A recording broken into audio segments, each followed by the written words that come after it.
8월 셋째 주일입니다. 어저께가 광복절이었는데요. 그저께가 광복절이었는데요. 광복을 맞이하여 제한 없는 자유로운 신앙생활을 할 수 있게 하신 것 하나님께 감사할 일이고요. 그러한 하나님이 주신 은혜를 기억하면서 이번 한 주간도 하나님께서 우리 인생 가운데 묶인 것들을 자유케 하시고 하나님 선하신 일들을 이루어 가실 것을 기대하면서 하나님께 함께 나아가시기를 소망합니다. 이제 다 함께 일어나셔서 예배 기원송으로 찬양하며 나가도록 하겠습니다.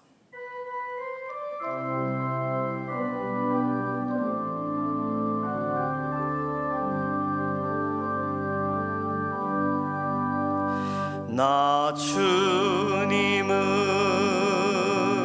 사랑합니다. 참 사랑해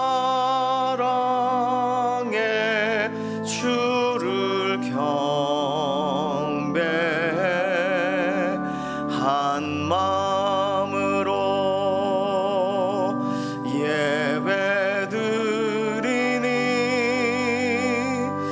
우리들의 예배를 받으소서.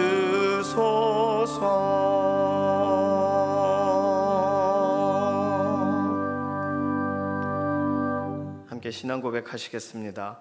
전능하사 천지를 만드신 하나님 아버지를 내가 믿사오며 그 외아들 우리 주 예수 그리스도를 믿사오니 이는 성령으로 잉태하사 동정녀 마리아에게 나시고 본디오 빌라도에게 고난을 받으사 십자가에 못 박혀 죽으시고 장사한 지 사흘 만에 죽은 자 가운데서 다시 살아나시며 하늘에 오르사 전능하신 하나님 우편에 앉아 계시다가 저리로서 산 자와 죽은 자를 심판하러 오시리라.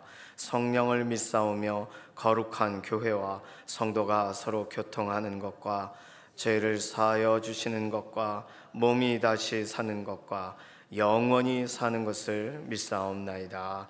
아멘.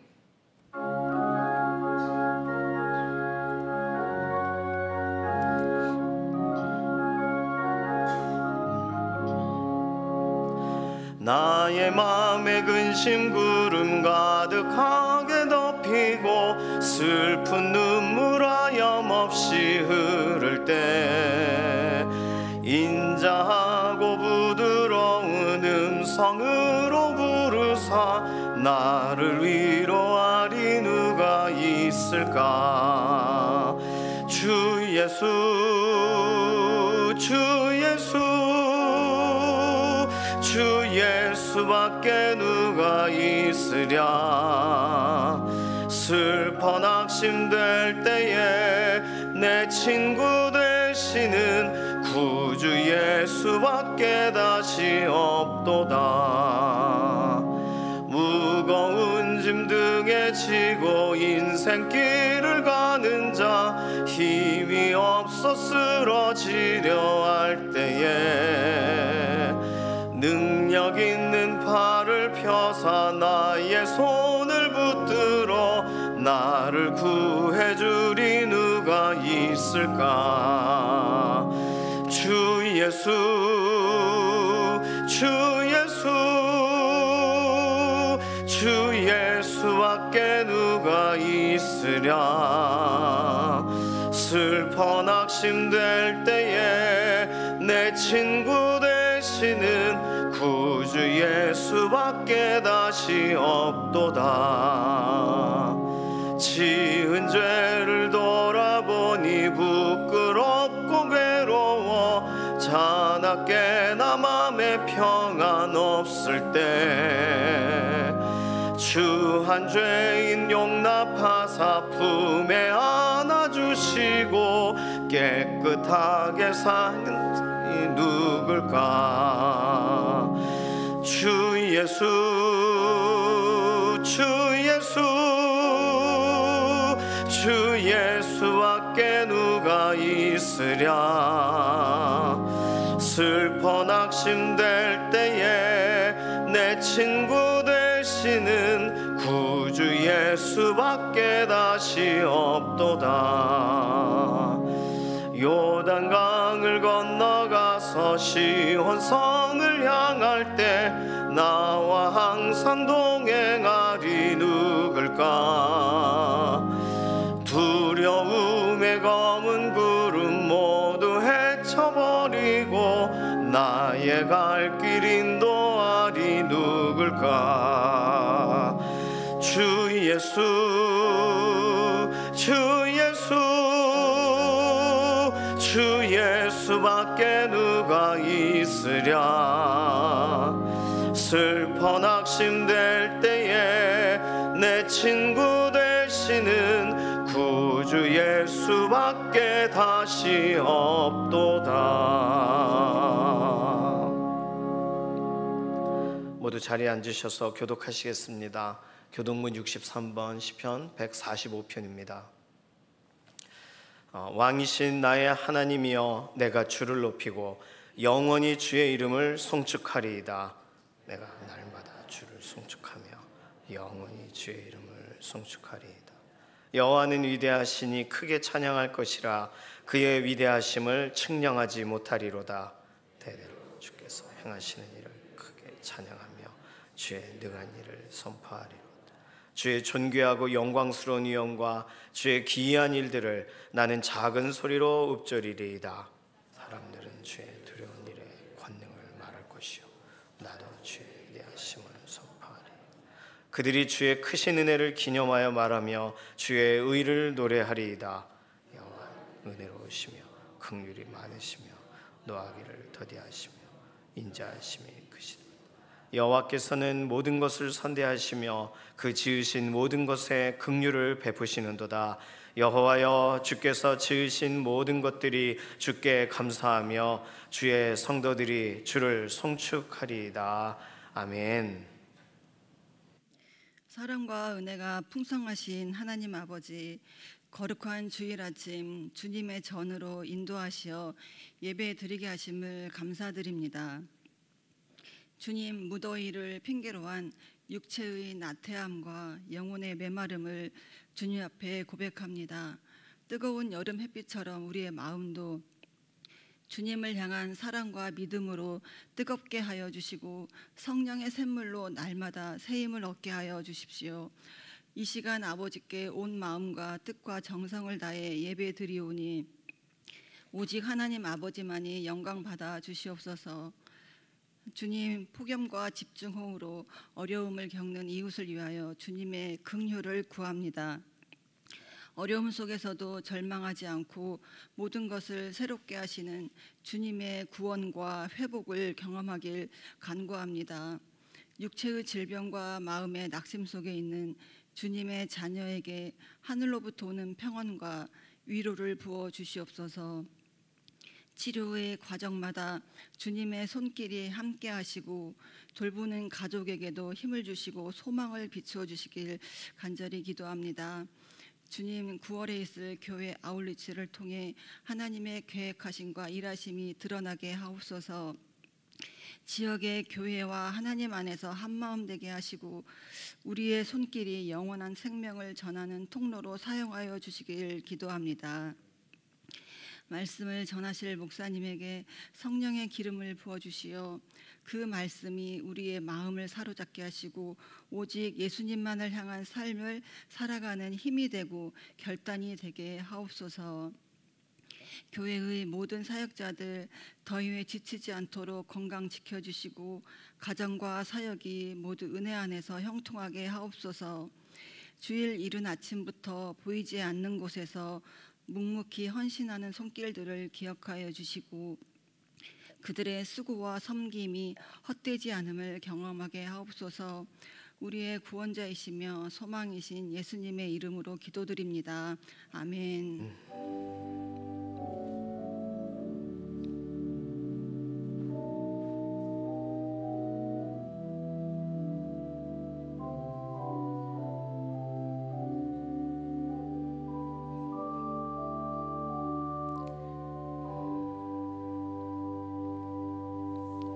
다 함께 찬송가 309장 찬송하시겠습니다.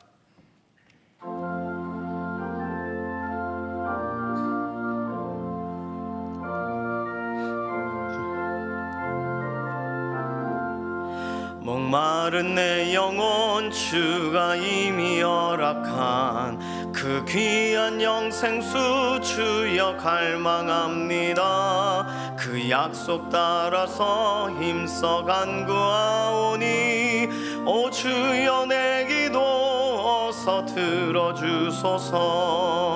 예수의 사랑 예수의 사랑 바다 물결같이 내게 임하니 영광의 물결에 온전히 쌓여서 내 영혼의 기쁨 한량 없도다. 주 내게 약속한 큰 비 내려주시려 은혜의 저구름 건너편에 떠올라 그 귀한 징조가 내게 밝히 보이니 나 힘을 다하여 주께 간구합니다.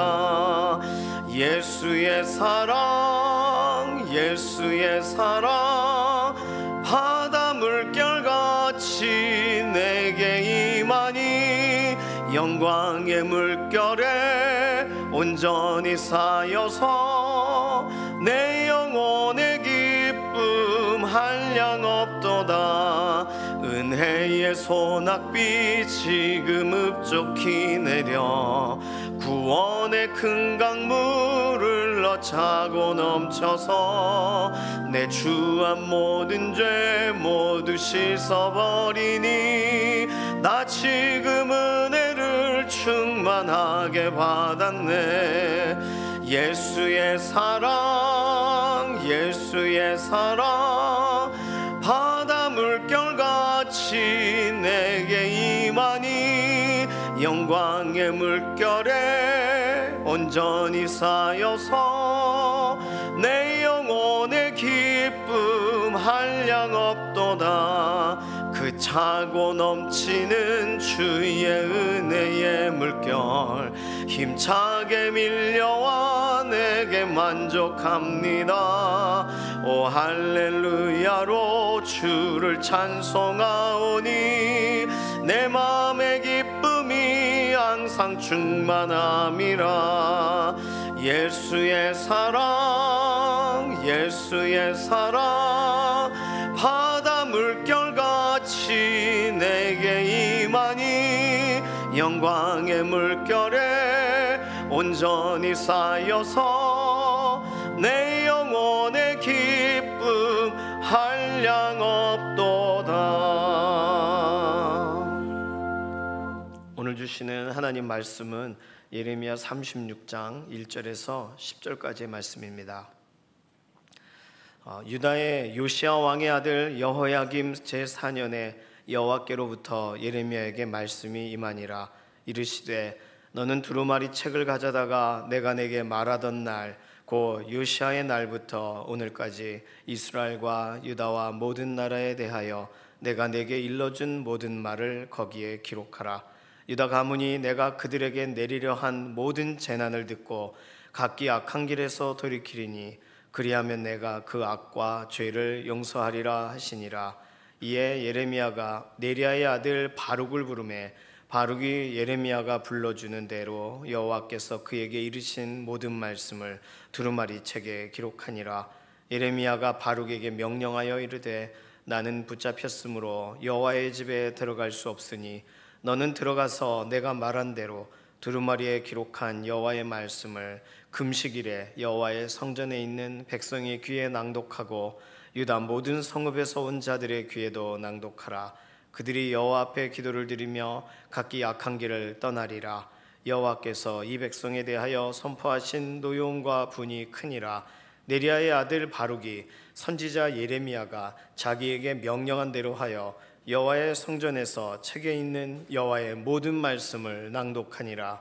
유다의 요시야 왕의 아들 여호야김의 제5년 9월에 예루살렘 모든 백성과 유다 성읍들에서 예루살렘에 이른 모든 백성이 여호와 앞에서 금식을 선포한지라.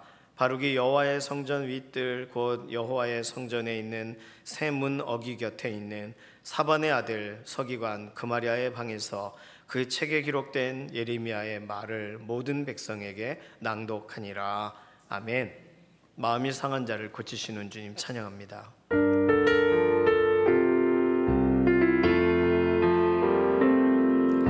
마음이 상한 자를 고치시는 주님, 하늘의 아버지 날 주관하소서.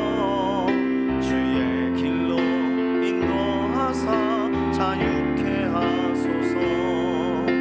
새 일을 행하사 부흥케 하소서.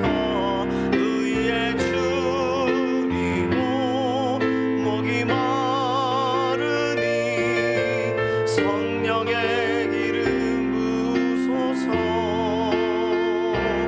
의에 줄이고 목이 마르니 내 잔을 채워 주소서. 의에 줄이고 목이 마르니 성령의 기름 부소서. 의에 줄이고 목이 마르니 내 잔을 채워 주소서. 예레미야에게 하나님은 지금까지 하나님께 들었던 말씀을 기록하라고 오늘 본문에서 설명하십니다. 사실 이런 명령은 예레미야 30장에 이미 한번 하나님이 하셨어요. 그러니까 예레미야 30장과 오늘 본문 예레미야 36장이 연결고리가 있는 겁니다. 예레미야 30장 1절과 2절에 이렇게 써 있어요. 여호와께로부터 말씀이 예레미야에게 임하여 이르시니라. 이스라엘의 하나님 여호와께서 이와 같이 말씀하여 이르시기를 내가 내게 일러준 모든 말을 책에 기록하라. 저는 예레미야 30장 본문이 나왔을 때 그때 그 본문을 읽으면서 한 가지 의문이 들었습니다. 아니, 요시야 왕 때부터 여호야김 왕까지라고 하면 이게 하루 이틀도 아니고 몇십 년인데 그 수많은 시간 동안 하나님이 전하라 하셨던 말씀을 예레미야는 어떻게 다 기억한다는 말인가? 그리고 어느 정도 어렴풋하게 내용을 기억한다 할지라도 토시 하나 틀리지 않고 그대로 다시 적으라 하시면 좀 무리한 명령이 아닌가, 이런 생각이 들었어요. 우리도 보통 자기소개를 할 때 이렇게 어디서 태어났는지 어떻게 살아왔는지를 쭉 설명합니다. 그렇게 내 인생의 사건의 시간 순서대로 쭉 얘기하다가 헷갈린단 말이에요. 연도가 헷갈려요. 내용들이 좀 헷갈리고 이 사건 전에 이게 있었네요. 이렇게 말하는 경우들을 보게 됩니다. 사실은 헷갈리는 게 정상이에요. 시간이 오래됐으면. 하루 오늘 열심히 외워도 내일까지 기억되는 기억량이 적기 때문에 사실은 이게 기억한다는 것이 쉽지가 않습니다. 근데 만약에 모든 걸 다 기억합니다. 제가 한 20, 30년 동안 하나님이 제게 주신 말씀을 다 기억합니다. 이러면 그 인간 컴퓨터라고 불러드려야 될 겁니다. 사람이 아닌 거죠. 사람은 그럴 수가 없잖아요. 그러니까 좀 잊어버리고 살아야 머릿속에 또 다른 좋은 기억이 채워지고 좋은 이런 정보들이 오게 되는 것처럼 맨날 우리 머릿속을 뭔가로 꽉꽉꽉꽉 채워두고 있다면 인생의 그 머리에 뇌에 과부하가 오는 거 아닌가, 저는 이런 생각이 들었습니다. 어쨌든 예레미야에게 하나님은 되게 특이한 명령을 내리세요. 근데 지금까지 내가 말한 말씀을 다 기록해라. 예레미야는 당황하지 않았을까? 이 부분에 대하여 학자들은요, 두 가지 정도로 상황을 유추해 봅니다. 당시의 선지자들은 석박사 수준의 기억력을 가지고 있었다는 거예요. 그도 그럴 것이, 제사장이라고 하면은 제사장 계열은 20살부터 제사장이 되지만 태어나서 20살까지 레위기 같은 경우 또는 모세오경을 외운단 말이에요, 거의. 그러니까 하나님의 말씀을 달달달달 외워요. 그 외우는 실력이 하나님의 말씀을 전하라라고 하실 때 예레미야가 외웠었다면 그게 잊어버려질 수 없는, 좀 우리가 외우는 거와는 다르게 외웠을 것이다. 하나님이 실제적으로 말씀으로만 듣던 하나님이 임재하셔서 나타나셔서 하나님이 말씀하실 때 그 충격도 있잖아요. 정신적인 각성. 그래서 하나님께서 말씀하시는 모든 내용을 완벽하게 외웠다고 봐야 된다. 학자들 일부는 이렇게 설명해요. 그러니까 거의 고도의 집중력과 암기력을 발휘했을 것입니다. 게다가 생각해 보시면 예레미야는 동족으로부터, 자기 가문으로부터, 가장 가까운 사람으로부터 죽음에 대한 위협을 받았어요. 그런데도 말씀을 전해야 돼요. 그러니 내가 전하는 말씀을 대충 전할 수 없는 거죠. 더 곱씹어서 생각하고 죽음의 위협을 앞두고서 하나님 말씀을 전했으니까 더 분명하게 막 몸에 새겨진 것처럼 그렇게 전했을지도 모릅니다. 긴장하면서 반복적으로 전해야 되니까, 하나님이 전해라 그러면 전했어야 되니까 외우고 있어야 됐을 수도 있어요. 우리에게 그런 순간적인 암기력을 회복하소서. 자녀들, 시험 준비하는 자녀들에게 이런 기도가 필요하겠어요. 자, 두 번째, 학자들이 설명하는 것은 당시 선지자들은 그때그때 하나님이 전하라 하시는 말씀을 메모했을 거라는 거예요. 이게 조금 더 상식적으로 이해가 되죠. 안 그러면은 잊어버릴 테니까. 그럼 메모의 방식이 어떤 거냐는 거예요. 성경에는 여러 가지 설명하는데 석판에 기록하는 것에 대한 설명이 나옵니다. 석판은 일반적으로 돌을 이렇게 구워가지고 그걸 이렇게 파겠죠. 그러나 그걸 들고 다니면서 읽는다? 조금 어려워요.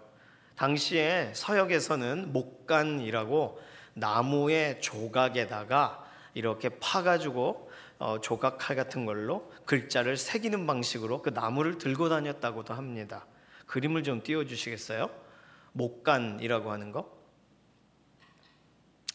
네. 첫 번째 예입니다.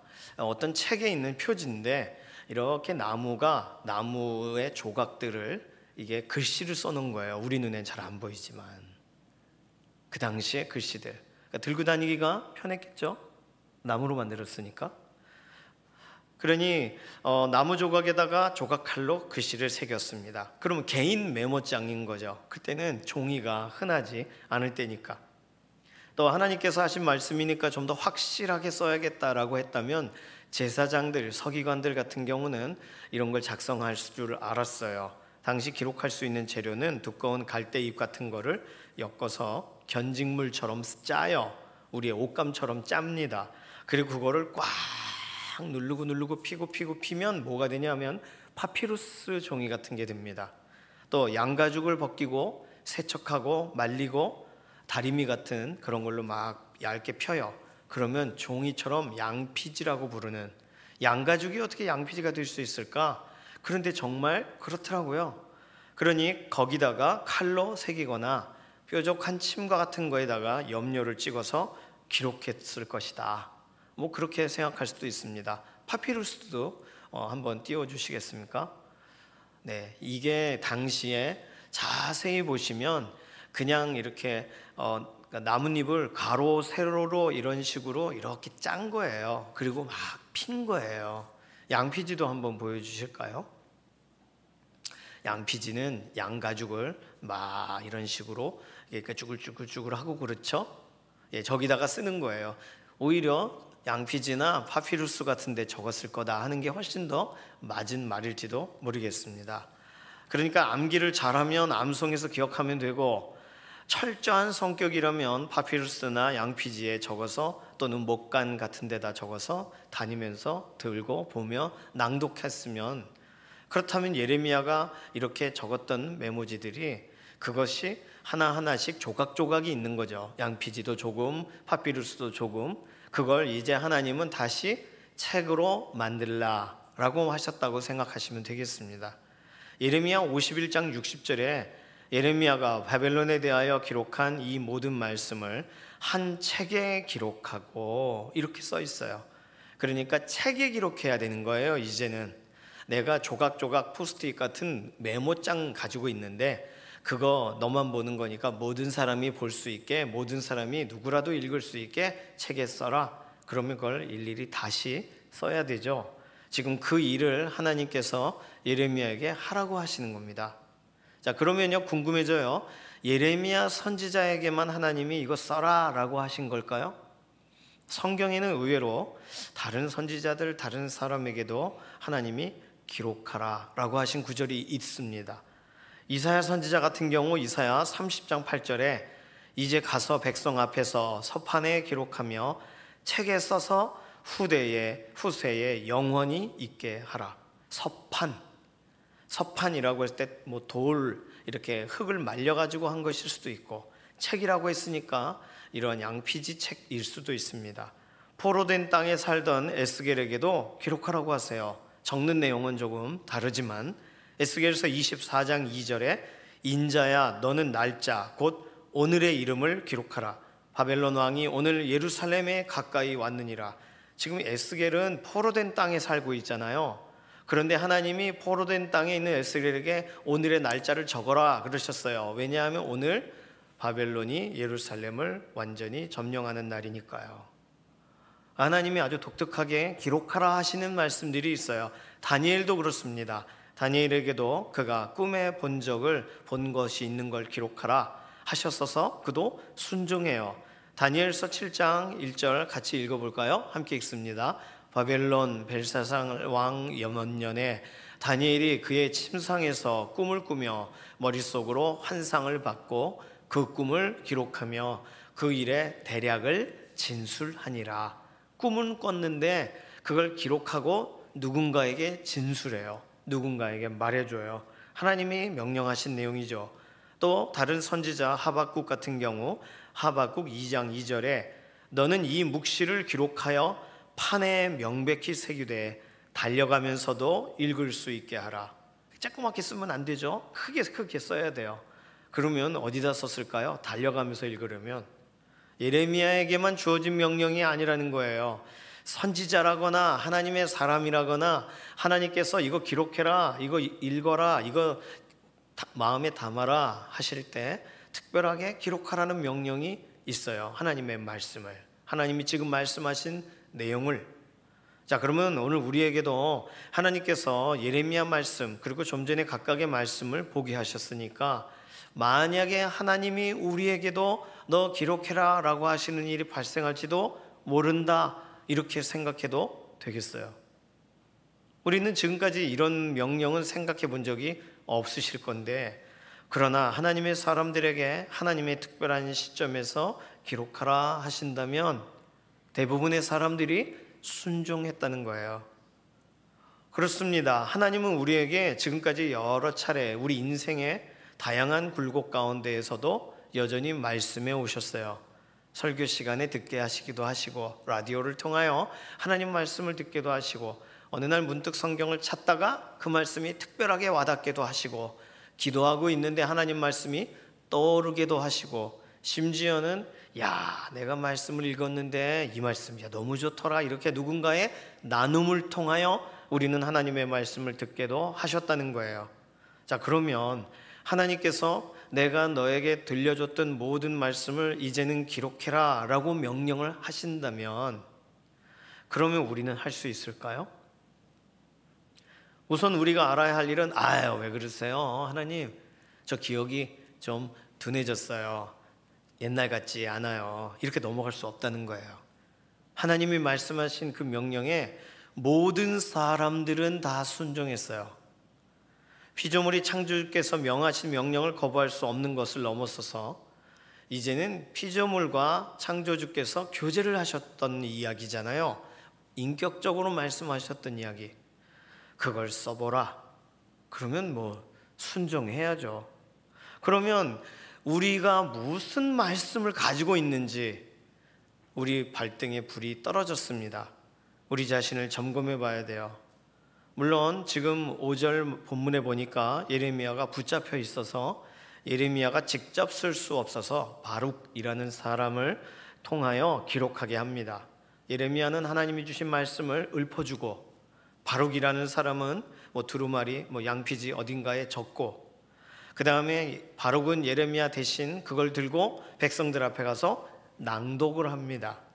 그러니까 하나님이 기록하라고 하신 것은 지금 나 혼자만의 문제가 아닌 거예요. 기록하면 쓸 데가 있다는 이야기죠.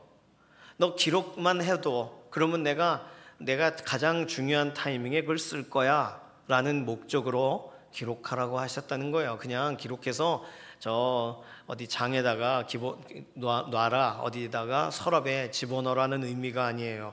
기록하라고 한다면 사용하겠다라는 목적이 드러나는 것이니까요.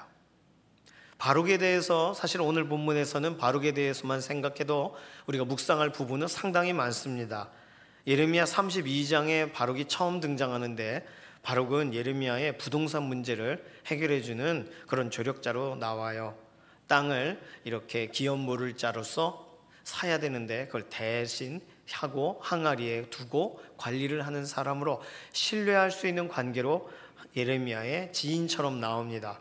그래서 이번에도 하나님의 말씀 기록해라 머릿속엔 있는데 기록을 할 수 없으니 바룩 날 좀 도와줘라. 오늘 본문이 바룩에게 그렇게 명령한 거예요. 여기서 우리는 영적인 동역자의 특징에 대해서도 생각해 볼 수는 있습니다. 내가 아무리 기억을 잘하면 뭐래요? 내 기억을 잘 전달하는 사람이 필요하죠. 그렇다면 동역자라고 할 때 바룩을 통하여 생각해 볼 수 있는 건, 첫 번째로 동역자는 내가 담은 하나님의 말씀의 내용에 동의하는 사람이 동역자라는 거예요. 그래야 내가 하나님의 말씀이 그러한 것 같아 라고 할 때 아닌데 라고 하면 동역을 할 수가 없죠. 정말입니다, 맞습니다 라고 해야 돕죠. 두 번째, 내가 마음에 담은 하나님의 말씀의 시급성에, 긴급성에 동감하는 사람이 나의 동역자라는 거예요. 야, 급하다, 이거 빨리 전달해라. 그러면 전달할 수 있어야 되니까 그래야 함께 하죠. 세 번째로, 내가 하나님의 말씀을 담았다면 그 말씀이 변질되지 않고 그대로 전달되도록 할 수 있는 사람, 통로가 될 수 있는 사람이 동역자라는 거예요. 그래야 믿고 맡기죠. 동역자 이야기가 오늘 본문에서 중요하게 강조가 될 수 있습니다. 자, 그런데 동역자는 하나님이 붙여주시겠죠. 우리가 어려울 때 동역자를 하나님이 우리 인생에 보내시겠죠. 그러면 우리가 기억해야 되는 거거든요. 동역자가 하나님의 말씀을 대신 기억해 주는 게 아니에요. 그러면 지금까지 내가 들은 말씀 뭐였던가 이제 기억해야 돼요. 찾아야 돼요. 이 문제를 해결하려면 사실 오늘 두 가지를 기억해야 됩니다. 첫 번째, 나는 지금까지 하나님께서 나에게 말씀하셨다고 확신했던 바로 그때 내가 조그맣게라도 끄적끄적 했던 그 메모가 지금 남아있는지를 확인해야 된다는 거예요. 가끔 저희 아파트 재활용을 버리는 날에 저희 아내는 쓰던 노트를 막 그냥 버리는 것을 제가 본 적이 있습니다. 거긴 묵상도 적혀 있고 거기는 일정도 적혀 있고 여러 가지 메모가 적혀 있어요. 제가 그걸 다시 들고 가서 이거 버려도 되냐고 질문하면 저희 아내가 하는 말은 No problem, 아무 문제 없다는 거예요. 왜 문제가 없냐면 내가 계좌번호, 인적사항 이런 거 적지 않았다. 두 번째, 이미 다 지나간 일들이라서 버려도 된대요. 저하고는 좀 다른데 저는 매직으로 지우든지 그 아이들 이름은 써 있는데 그런 걸 좀 어떻게 찢어서 조각을 내든지 이렇게 버려야 된다고 생각하는데 그 노트 그대로를 버리더라고요. 오늘 아마도 이런 기록물이라고 했을 때 나에게 충분히 다 해결된 이야기들이고 다 지나간 일들이면 과감히 버리시는 분도 계실 겁니다. 저희 아내처럼, 저처럼 아니야 이건 버리면 안 돼, 이건 잘라서 버려야 되나 불태워 버려야 되나 이렇게 고민하는 분도 계실 거예요. 제가 말씀드리고 싶은 건 하나님이 네가 기록했던 묵상, 내가 너에게 말했던 그 묵상에 적혀있는 메모를 가져와 봐 라고 말씀하시는 것과 같은 이 질문에 어떻게 할 거냐는 거예요. 우리 인생의 기록문을 찾아야 됩니다. 우리가 매년 적었던 노트에 아니면 어떤 조각조각에 기록했던 내용을 찾아봐야 돼요. 내게 무슨 말씀을 하셨었는지. 집에 가셔서 노트 꼭 찾아보시기 바랍니다.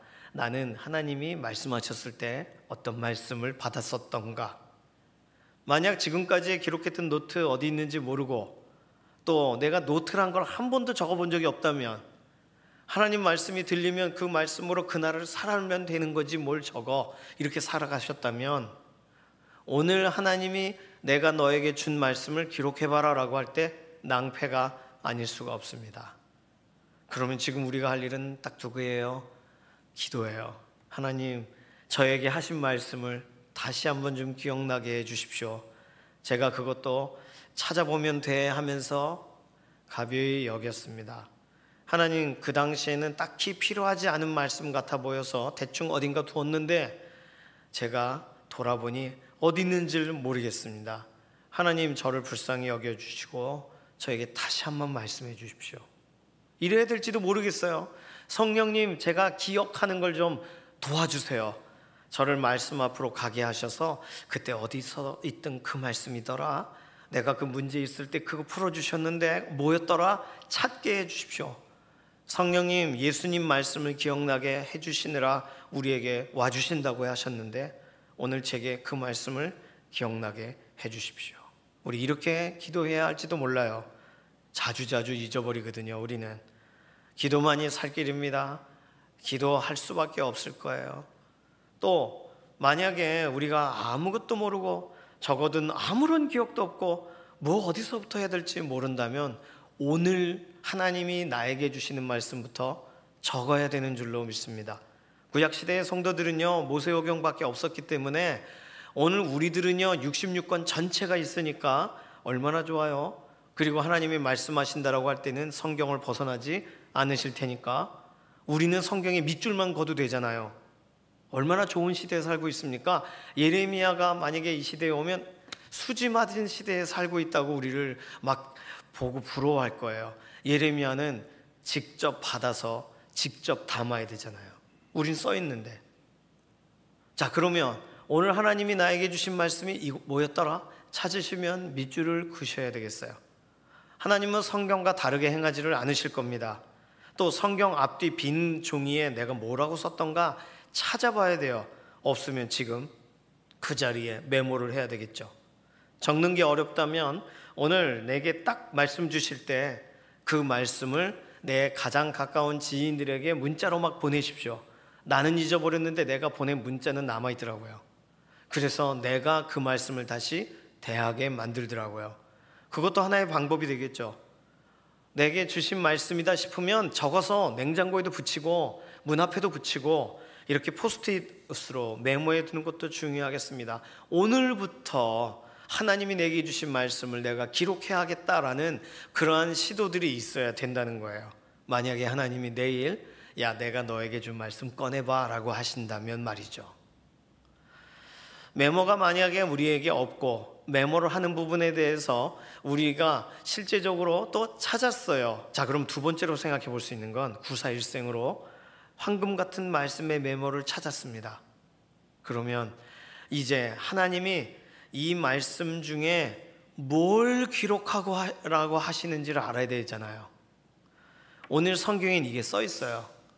내가 너에게 이른 모든 말을 기록하라 그러셨는데 예레미야에게 이미 기록하라 하신 말씀의 내용은 2절 내가 내게 일러준 모든 말을 기록하라. 4절 여호와께서 그에게 이르신 모든 말씀을 두루마리 책에 기록했다. 자, 그러면 모든 말씀 숨이 탁 막히지 않습니까? 내 평생에 나를 만나 주셨던 하나님께서 내게 하신 인생의 메시지 한두 가지는 내가 기억하지만 모든 말씀을 다 기록해야 된다면 내가 지금까지 적었던 메모장을 다 찾아야 돼요. 말씀 하나, 구절 하나하나를 다 기록해야 된다면, 어떤 때에는 간단하게 요점만 적어 놓으셨다면 그 요점 적은 걸 풀어놔야 될 거예요. 자, 오늘 우리의 인생의 노트를 펴보실까요? 뭐라고 써 있는지, 하나님이 하신 말씀을 내가 어느 정도 기억하고 있는지, 하나님께서 주신 말씀 그대로 적혀 있는지 확인해 봐야 될 것입니다. 자, 그런데요, 오늘 본문에는요 굉장히 중요한 힌트 두 가지가 들어가 있습니다. 하나님이 내 평생 나에게 하신 모든 말씀이 다 필요한 게 아니에요. 예레미야에게 너 적어라 라고 하신 내용이 모든 예레미야 지금까지 1장부터 36장까지의 내용을 다 적으라라고 하신 게 아니라는 걸 오늘 본문에 확인할 수가 있습니다. 자, 2절 보실까요? 2절 말씀 함께 읽습니다. 너는 두루마리 책을 가져다가 내가 내게 말하던 날 고 요시아의 날부터 오늘까지 이스라엘과 유다와 모든 나라에 대하여 내가 내게 일러준 모든 말을 거기에 기록하라. 자, 뭘 기록하는 거예요? 나라와 민족에 대하여 하나님이 알려주신 내용을 적으래요.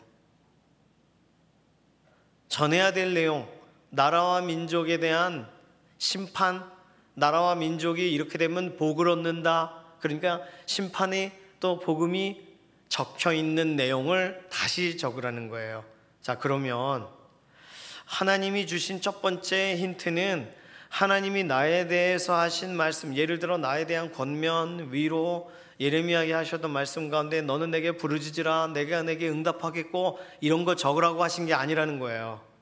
예레미야야, 내가 너를 정말 백성들 앞에 내가 쓰겠다, 너를 넘어지게 할 자가 없으리라, 이런 거 적으라는 게 아닌 거예요. 뭘 적으라시는 거예요? 전달해야 될 메시지들을 하나님이 적으라시는 거예요. 나라와 민족에 관해서. 아주 확실하지 않습니까? 그렇다면 내 인생의 메모장 상상해서 찾아보십시오. 누군가에게 전하라고 하신 말씀, 하나님이 말씀을 하실 때 나에게만 주신 거 말고 다른 사람에게 그대로 전하라고 하셨던 말씀이 기억나시나요? 그걸 적으라고 하시는 거예요. 다른 이들, 나라와 민족, 하나님이 증거해줘라, 실제적으로 말해줘라라고 하신 말씀을 지금 적으라고 하시는 거예요. 이스라엘과 유다 모든 나라에 대하여 내가 내게 일러준 말을 거기에 적으라. 그러면 오늘 우리들은요, 복음과 연관된 내용, 하나님이 내 평생, 내 인생에 나는 중요하다고 생각했었는데 그거 말고 하나님이 중요하다라고 말하고 계시는 건 복음에 대한 거라는 거예요. 하나님이 나의 인생 가운데 위로도 하시고 격려도 하시고 붙들어도 주시고 살려도 주셨지만 다른 사람 살리라고 하신 말씀, 그거 기억해내라는 거예요. 하나님은요, 복음을 받아들이지 않을 경우에 하나님이 내리실 심판, 그렇습니다. 그 메시지들을 우리의 기억의 메모 속에서 찾으시기를 원하시는 거예요. 왜냐하면 하나님은 그 말씀을 지금도 꺼내서 쓰기 원하시는 거니까요. 하나님이 꺼내고 싶으신 말씀, 하나님이 우리의 기억 속에 있는 걸 어떻게 해서라도 찾고 싶으신 말씀은 하나님이 각 사람 모두에게 보편적이고 구체적이고 완전하게 증거될 수 있는 내용, 복음. 나에게 복음은 어디 들어가 있습니까? 어디 기록되어 있습니까? 오늘 성경은 그걸 얘기하고 있어요. 자, 두 번째 힌트는요 3절입니다 3절 말씀 함께 읽습니다. 유다 가문이 내가 그들에게 내리려 한 모든 재난을 듣고 각기 악한 길에서 돌이키리니 그리하면 내가 그 악과 죄를 용서하리라 하시니라. 자, 하나님께서 말씀하셨던 말씀, 그 말씀이 무엇인가라고 할 때 우리가 찾을 수 있는 두 번째 힌트는 하나님이 우리에게 기록해라, 이제는 그걸 책에 옮겨 써라라고 하시는 내용은 소망적인 결과가 들어있는 내용이에요. 그 메시지를 듣고 돌이켜 구원을 얻게 하는 말씀을 담고 있는 겁니다. 굉장히 중요한 힌트죠.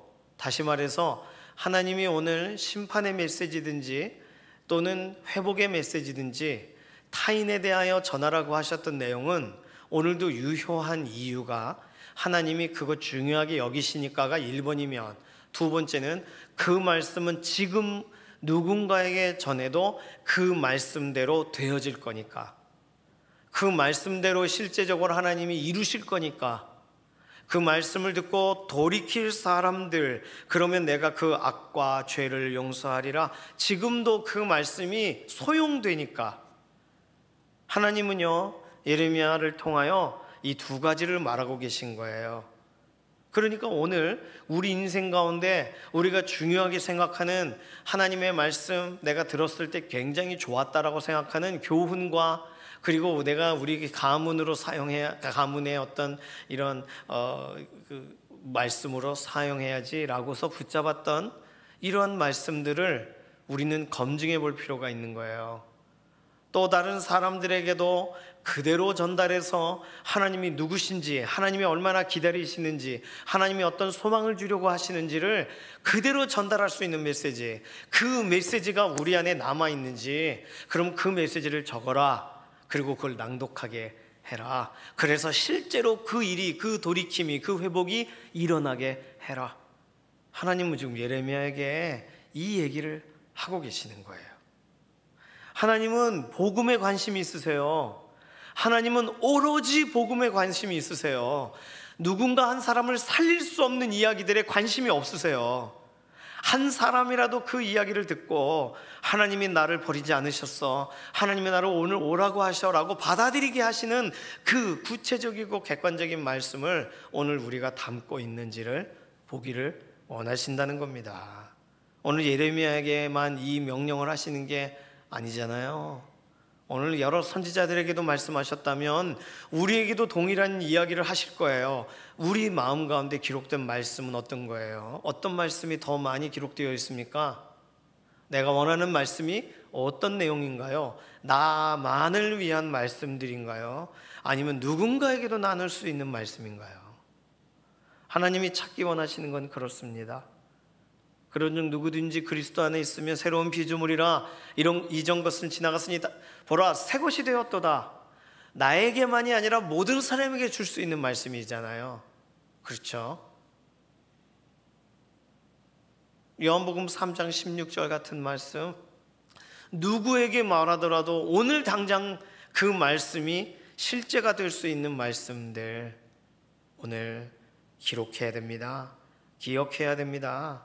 내게 이미 담아주신 것 중에 그 어떤 다른 것이 아니라 그 말씀이 이 안에 있어야 되는 거예요. 그 말씀대로 나를 살리실 것이기 때문이기도 하고, 그 말씀대로 또 다른 사람을 일으킬 계획이 있으시기 때문이기도 하고, 하나님은요 우리의 삶에 하나님이 이미 주신 복음이 담겨 있기를 원하시는 겁니다. 예레미야 시대에는 예레미야에게 하셨던 심판과 또는 회복에 대한 말씀의 수준이겠지만, 오늘 우리의 시대에는 우리 주 예수 그리스도와 연관된 복음의 더 명확한, 누군가에게도 어느 누구에게라도 전달되는 순간 완전하게 하나님의 뜻이 그대로 그들에게 전달될 수 있는 그런 말씀, 그 말씀이 오늘 우리의 심장에, 우리의 삶에 그대로 있으시기를 소망합니다. 그렇게 살다가 하나님이 내가 너에게 말했던 말을 꺼내라 라고 하시면 오해 없이 복음에 대한 말씀이죠. 예레미야에게 하셨던 말씀 보니까 그 내용이던데요. 걱정하지 마세요. 여기 있습니다. 그것이 우리의 삶이 되기를 원합니다. 복음은 우리를 살리는 거예요. 복음은 다른 사람도 살리는 겁니다. 그래서 하나님은 우리에게 이미 주셨던 수많은 말씀 가운데 복음 말고는 관심이 없으신 거예요. 오늘 예레미야 본문을 통하여 이 사실을 기억하시고 우리가 매일 살아가는 동안 내게 그 복음이 담겨져 있는가 기억하며 살아가시기를 소망합니다. 찬송가 205장 같이 좀 부를까요? 찬송가 205장에는 하나님 우리에게 늘 좀 말씀해 주십시오. 그 복음을 좀 담아 주십시오. 언제든 하나님께서 기록하라 하시면 나올 수 있도록 내게 좀 담아 주십시오 라는 노래가 있어요. 1절부터 4절까지 좀 같이 부르기를 원합니다.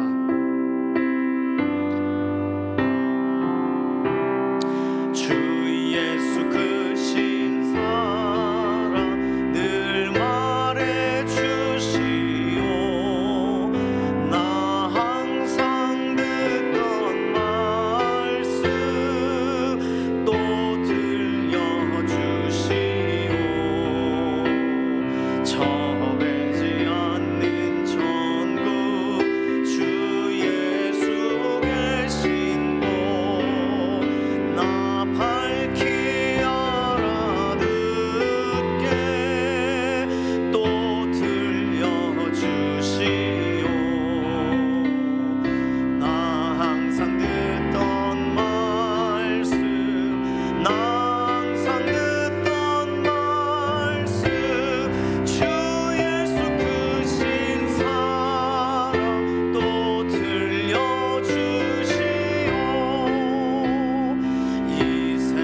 우리 자신에게도 그렇고 다른 사람에게도 하나님께서 전달하기 원하시고 들려주기 원하시는 말씀은 하나님이 얼마나 우리를 사랑하시는지, 그리고 우리에게 오늘도 어떠한 방식으로라도 돌아오라 하시는지 복음에 관련된 내용입니다.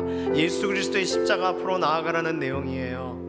오늘 그거 하나님이 기억해서 기록하라 하실 때 부끄러움 없이 복음의 메시지 그대로 담고 하나님께서 주셨던 그대로 전달할 수 있는 그런 믿음의 동역자 되기를 소망합니다. 이 시간 같이 기도합니다. 하나님, 내게 다른 말씀, 너무 좋은 말씀 많지만 복음은 더 생생하게 기억되게 하소서.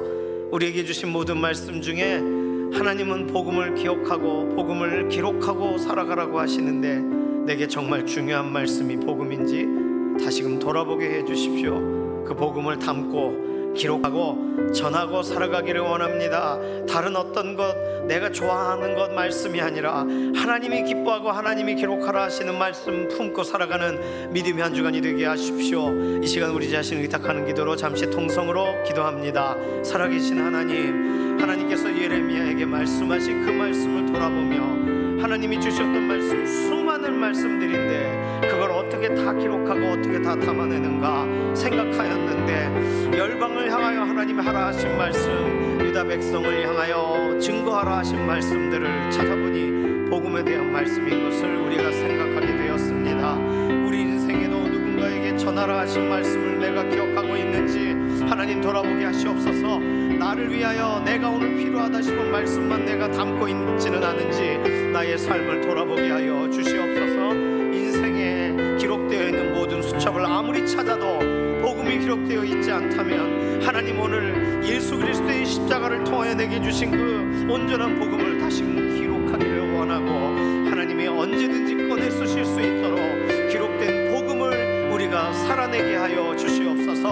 우리의 가족에게, 우리의 친지들에게, 우리의 동역자들에게 하나님의 말씀 그대로 전달하려고 우리에게 이미 앞서 담아주신 말씀 그대로 우리가 기억하는 인생 되게 하시고, 우리가 그대로 우리의 삶에 기록하는 인생이 되게 하여 주시옵소서. 복음만 붙들고 살기를 원합니다. 복음대로 살아가기를 원합니다. 이제 9월에 있는 교회 아웃리치 사역 가운데에도 우리에게 담겨져 있는 복음으로 나아가도록 우리 인생을 붙들어 주시옵소서. 살아계신 하나님, 감사합니다. 오늘 예레미야에게 기록하라고 하신 내용들 너무나도 많은 것들인데, 그 가운데 나라와 민족을 향하여 하나님이 이미 주신 말씀을 기록하라 하신 힌트를 보고 그 말씀 그대로 우리 인생에 이미 주신 것은 무엇인가를 생각해 봤습니다. 나도 살리고 남도 살리는 말씀, 하나님이 누구신가 명확하게 우리 인생 가운데 기록하게 하신 말씀이 복음인 줄로 믿습니다. 복음대로 살기 원하고 복음 담고 살기 원하고 복음을 기록하며 살아가는 믿음의 한 주간이 되게 하여 주시옵소서. 감사드리며 살아계신 예수님의 이름으로 기도드립니다. 아멘. 이 시간 예물로 하나님께 나아가도록 하겠습니다.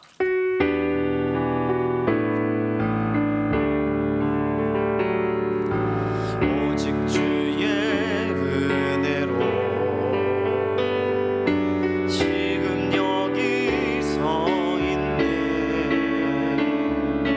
한없는 경배, 한없는 찬양, 내 영혼 예배드리네. 나를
선하신 하나님, 우리 인생 가운데 허락하여 주신 많은 것이 있는데 그 중에 하나님을 존중함으로 구별하여 예물로 올려드립니다.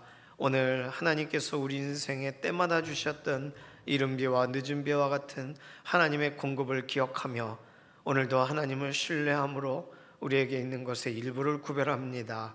하나님, 우리 인생에 비어있는 삶의 부분들을 하늘의 신령한 복과 땅의 기름진 복으로 채워주시고 만족하게 하셔서 하나님을 바라볼 때마다 하나님은 한 번도 때를 놓치지 않고 우리 인생을 붙드신 분이라는 사실을 기억하는 복된 믿음의 한 주간 되게 하여 주시옵소서. 감사드리며 살아계신 예수님의 이름으로 기도드립니다. 아멘. 오늘 2부 예배 후에 남선교 원례회가 있습니다. 남선교 회원분들 모두 참석해 주시기를 바랍니다. 오늘까지 청년부 수련회가 진행이 되어 올라오는 모든 일정들을 하나님께서 지켜주시고 마지막 순간까지 특별한 수련회의 시간이 되게 해달라고 위해서 기도해 주시기를 바랍니다. 오늘 1시 50분 운영위원회로 모입니다. 장로님들 목양실에서 뵙도록 하겠습니다. 다른 광고들은요, 주보를 참조해 주시기를 바랍니다. 이제 모두 자리에서 일어나셔서 손을 들고 마지막 찬송 부르시고 우리 삶의 예배 자리로 나가도록 하겠습니다.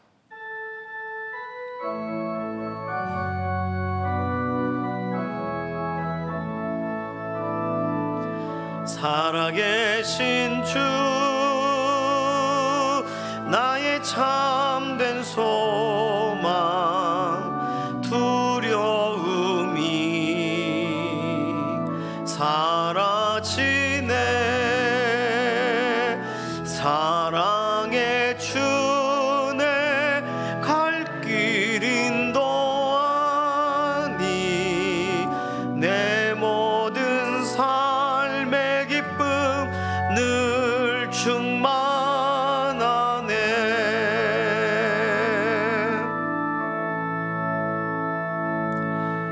이번 한 주간도 복음을 담고 복음대로 살아가기를 소망하는 사랑하는 성도님들 머리머리 위에 우리 주 예수 그리스도의 은혜와 하나님 아버지의 극진하신 사랑하심과 성령님의 감동, 감화, 인도, 내주하시는 역사가 말씀 앞에선 이 시간 이후로부터 영원까지 함께 하시기를 예수님의 이름으로 간절히 축원하옵나이다. 아멘.